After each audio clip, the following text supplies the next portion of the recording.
So just move my little Zoom window here. All right. No problem. And so you kind of talked about it. Like this is the dream state at PLG. Somebody visits your website, they sign up for whatever the thing is that they can sign up for. Hopefully they use it in a meaningful way and get some value. And then they pull out their credit card and swipe it.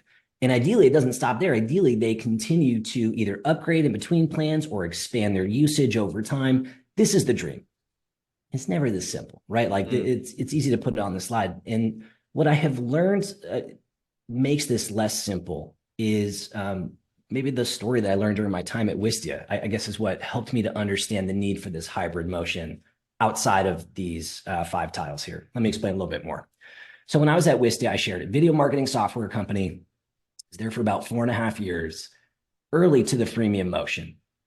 They had a freemium, I think back in 2012. And so by the time I joined the company in 2015, they already had hundreds of thousands of free accounts. They had tens of thousands of paying customers and literally 0 people working in sales, 100% touchless e-commerce, high volume, relatively low average revenue per customer environment. And it was dope. Like as a marketer coming from a traditional inside sales driven environment, I was like, wow, this is an incredible model. And something really interesting happened. I thought that this was the future of SaaS, was that SaaS was going to become e-commerce, and this was the validation for me. But something interesting started happening at some point along the line. And what happened is that people were raising their hands, asking for help. And they would write into customer service because that was the only place they could write in, but they weren't asking about their account or about their plan or troubleshooting stuff. They were asking basic questions, some of them on the free product, about how does this part of the tool work? And do you think it would work for this use case? And other folks were asking like more complicated stuff about integrations and like customizations. And some even said like, I'd like to build your product. I'd like to white label your product and build it into my platform. Could we talk? And other folks would explicitly ask to speak with sales. So it's kind of fascinating. Like we tried not to have a sales team. At some point, we just had members of the customer success team that were doing sales-like questions. And we realized that's stupid. So we decided that sales would be helpful.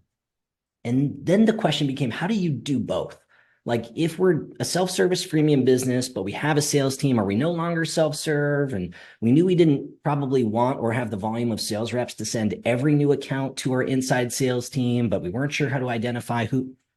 Those were the things that led me down this journey. And what I've learned is that most mature modern day PLG companies or most modern day SaaS businesses usually run some flavor of this, right? There's a self-service motion, there's a sales motion, and then there's some overlap kind of in between. So that's what we're going to talk about today. That's what we're going to explore a little bit deeper. And that's how I learned that it's not one or the other, that you kind of need both of these to grow. And the real challenge is how do you grow total revenue without just shifting money from your self-service to your sales pocket or vice versa? How do you grow total revenue without just converting folks who would have already bought on their own or underserving people that need a custom one-to-one motion? So that's kind of the nature of the beast here.